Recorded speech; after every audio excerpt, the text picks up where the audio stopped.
ఇప్పుడే breaking news రావడం జరిగింది. సీఎం రేవంత్ రెడ్డి గారి కుటుంబంలో తీవ్ర విషాదం అయితే నెలకొంది. సో ఘోర ప్రమాదం అయితే సంభవించిందనమాట. ఇప్పుడే మనకు అప్డేట్ వచ్చింది. పూర్తి వివరాలు అయితే చూద్దాం మనం.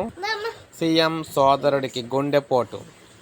అవును, ముఖ్యమంత్రి రేవంత్ రెడ్డి సోదరుడు తిరుపతి రెడ్డి గురువారం గుండెపోటుకు గురయ్యారు.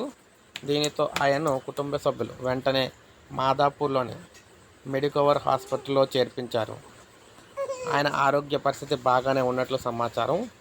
అయితే ఒక్కసారిగా ఇలా కుటుంబంలో ఈ విధంగా ప్రమాదం జరగడంతో అటు రేవంత్ రెడ్డి గారు కూడా కలవనున్నారన్నమాట. ఇప్పుడు మొత్తంగా కుటుంబ సభ్యులందరూ కూడా ఆయన అయితే అక్కడ తీసుకెళ్ళడం అయితే జరిగింది మెడికవర్ హాస్పిటల్కి. సో మనకు ఆలస్యంగా వేళకి అయితే వచ్చింది. రాత్రి జరిగిందన్నమాట ఈ సంఘటన అంతా కూడా. సో ఇప్పుడే మనకు అప్డేట్ వచ్చింది. ఒక లైక్ చేయండి, సబ్స్క్రైబ్ చేసుకోకపోతే మన ఛానల్ సబ్స్క్రైబ్ చేసుకొని ఫాలో అవుతానండి. ఇలాగే మీకు అందరికంటే ముందు మన ఛానల్ ద్వారా లేటెస్ట్ అప్డేట్స్ అన్నీ కూడా అందిస్తూ ఉంటాను నేను.